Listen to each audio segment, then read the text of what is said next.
Greetings, Goddess Body Mind Spirit community. This is your Goddess Guru, Tyra Omilade, here to share a word of inspiration with you on your path to self-realization and self-mastery. That's my recycle bin behind me, by the way, y'all. I'm sorry that it's there, but I just decided to film here on my the deck of my backyard, just because it's a little simple and I can have hands free. Anyway, I hope all is going well with you and that you're starting this week off nicely. Welcome to fall 2017, and hopefully all the Libras, Libras rising, Libra suns, especially Libra suns, this is for you. This is your season. We are all things Libra, even though we still have a little bit going on in Virgo right now. But anywho, I wanted to get on and talk just briefly about just my experience at the Great Mother Celebration. I apologize for not live streaming from there, but I was in a hotel and I just didn't get good reception. And I didn't even want to video very much because the workshops actually get sort of personal, and I didn't want to miss the opportunity to make sure that whatever healing medicine was offered, that I did not miss that opportunity. And so I decided to just soak everything up, and instead, yes, hello, how are you? That I wanted to instead just kind of give you all a summary of my experience at the Great Mother Celebration. One of the things I want to do is to make sure I develop some teachings, maybe inspired by what I learned at the Great Mother Celebration, or what I was reminded of at the Great Mother Celebration. And then the other thing is maybe just share, develop some teachings based on what I learned, or I don't know, I lost my train of thought. Anywho, but I do want to make sure that I start putting together some things to share with you all, so that you can put these practices in place. One of the things, great takeaways for me from the Great Mother Celebration, is that I feel very much in alignment with what the greater wisdom is sharing. So the Great Mother Celebration, the first 2 days are typically the retreat part. I say retreat. We don't call it a retreat, but it's like a retreat setting. They are about opening up the energy and beginning to put ourselves in a place where we can actually receive the medicine that is going to be given to us at the Great Mother Celebration. Someone is commenting on here and cracking me up. All right, come on back, Amethyst. Anyway, so the first 2 days are that. The third day is the actual Great Mother Celebration, where we come and celebrate the Great Mother. We talked quite a bit this time about the elements. So we had altars, and hopefully I'll put together a slide or something like that so I can show you pictures of these beautiful altars that were created by the priestesses who are within the Institute. We are the Sacred Feminine Mysteries priestesses. We initiated through what is called the Sacred Feminine Mysteries initiation back into the wisdom and knowledge of the Great Mother Goddess. And that initiation was birthed through our teacher and our beloved Iya Oshinike. She's our mother, our godmother. And so we are the ones that do this work with Iya over the weekend. So they put these beautiful altars together: fire, water, earth, wind, honoring the 4 directions. And so that was something else I got from this weekend, which was about evolving ourselves when it comes to sex, money, and God. Evolving our understanding, evolving our relationship, opening ourselves up to understanding what is it that we need to do to evolve ourselves when it comes to those 3 concepts. What are our challenges? How are we stuck? And what can we do to not just get more or have better, but to actually move ourselves where we are operating at a higher vibration, that we are living in accordance with the wisdom of the laws of the universe, so that we can utilize these parts and these things and, you know, these relationships that we have with sex, money, and God, to have a better life, to be able to express our gifts, our talents, and to make a meaningful impact on this space-time continuum. And so working with the elements is very important with us. Working with fire, water, air, earth is very important. And of course, for those who are into the Orisha, the Neter, the pagan earth-based connections, you know, this is something that sort of comes natural to us. But we talk about the Orisha, the Neter, connecting with them, evolving ourselves, y'all. That's what this is about. We don't want to be the same. We are getting the results that we get because we continue to be the same. We continue to do the same things, and we buy into what this world says we should think, know, and do about sex, God, and money. And so we have to go out of our way. And so those were the kinds of things we started thinking about this weekend. And we went through some rituals. Ia had this beautiful ritual that we went through, meditation, and we, as a community, talked about what it all means for us and bringing up our stuff. So many folks' stuff was brought up, and that's one of the things I love about the Great Mother Celebration.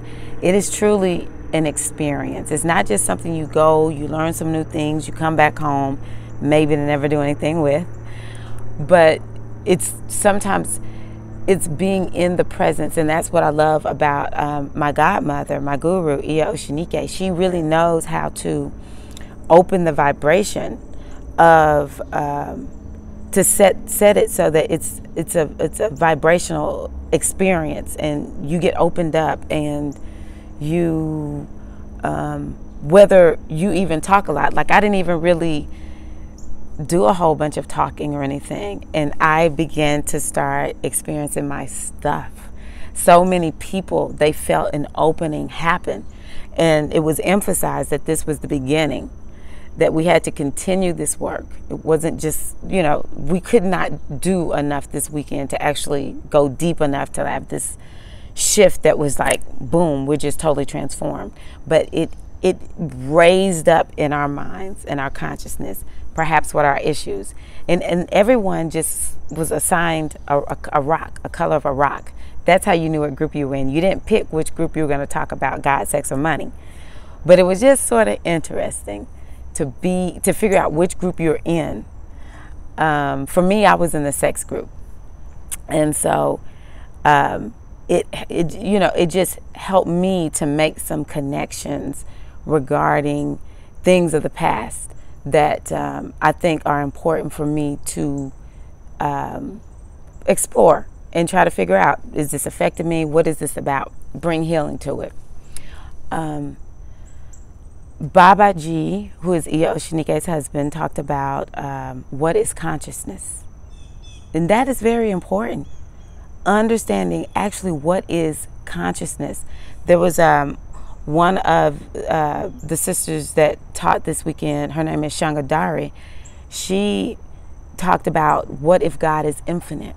And when we're thinking about what is the consciousness of the great divine, or what is consciousness, we have to begin to think about the infinite nature of the great divine consciousness and what does that really mean. But the thing that I took away from Babaji, and this is very important, is not enough to know about anything. It is essential that we experience it, okay? We must experience the divine. And how do we do this? And it goes back to what I was saying in the beginning, how I felt affirmed because our Falakun was there. And one time I asked him a question about, like, you know, really what are the things that we need to do to continue to grow and develop and to understand Ifa? Number one, start your day off with prayer. I was like, okay, I have that. Didn't I tell y'all that in another video? You got to start your day off with setting intentions and all that kind of stuff. So Oh, I have a bad connection. I hope y'all can get this. I'm just going to keep talking. Let me see here. Anyway, I'll just keep talking and hopefully y'all will see all of this. But how do we experience the great divine consciousness? How do we experience it? Start our day off with prayer, meditation. That's key. And be present in the here and now, okay? And then another thing that I took from Awo Falakun this weekend that I really liked in his presentation was the importance of establishing a community. Community is key. It's just so important. And having a community that, in learning how my community is one that is, okay. I don't know if y'all missed anything, so I'm just going to do a quick recap. It's important for us to experience divine consciousness, okay? And how do we do that? Through prayer, through meditation, through our spiritual practices. Divination is also something else, too. We should do something to connect with the divine wisdom every day. But also the importance of community and finding out just how many people come into the Institute community and love us. You know, it's always things that are going to happen in the community. I never act like our community is perfect. But what I will say is that we are healthy and that we are vibrant and that we do everything we can to be accepting and loving of everyone.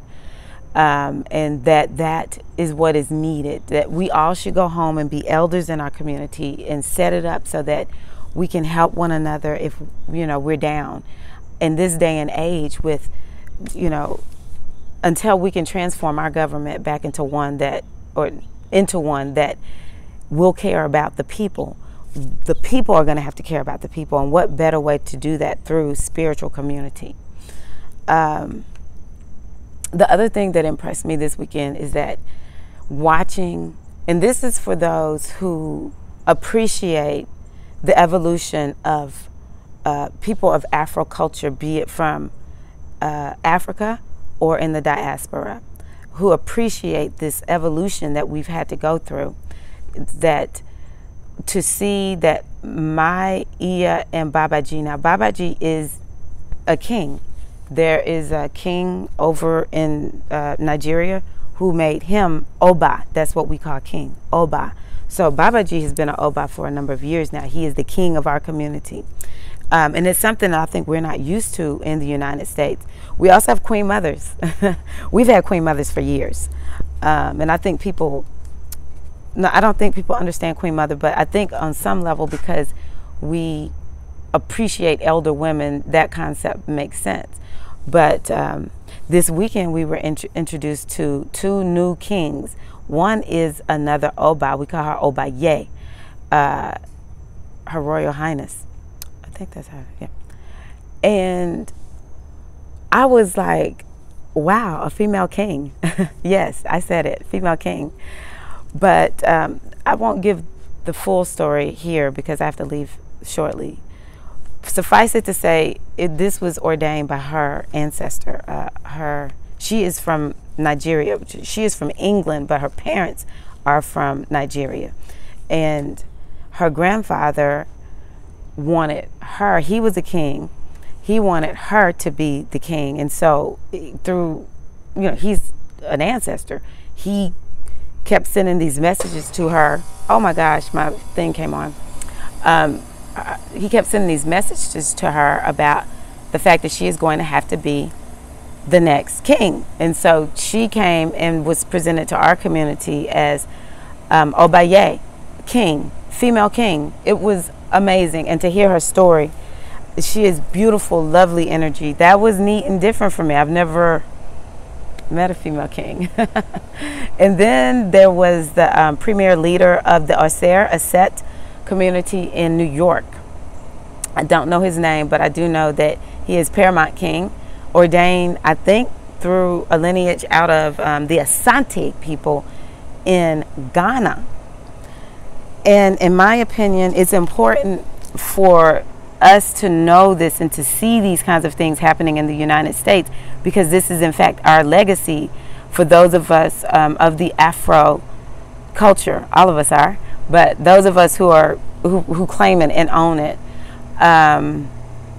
it's very important for us to see, because our kingships, our queenships, our rulerships were destroyed, and they are re-emerging here in the United States. So that was a neat experience. It was a lot of pomp and circumstance, which we don't typically have, but it was lovely. It was lovely to hear from the Paramount King of the Orcera Society, and to hear from him. First of all, he's hilarious.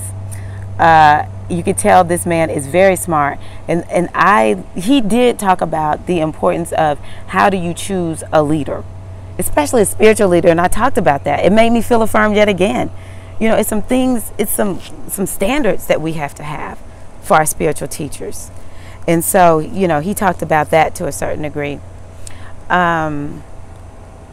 So for me, this was a beautiful experience. It allowed me to take some time to think about what I need to focus on, and just being transparent, it brought me back to something that's very important for me, working on my self-worth issues, owning what I have in a way that will make me say, this is so good, I've got to share it, which is why I make YouTube videos. Hopefully I'm going to get Sister Lala on, or get you turned on to her music. She made a great song just for the Great Mother celebration.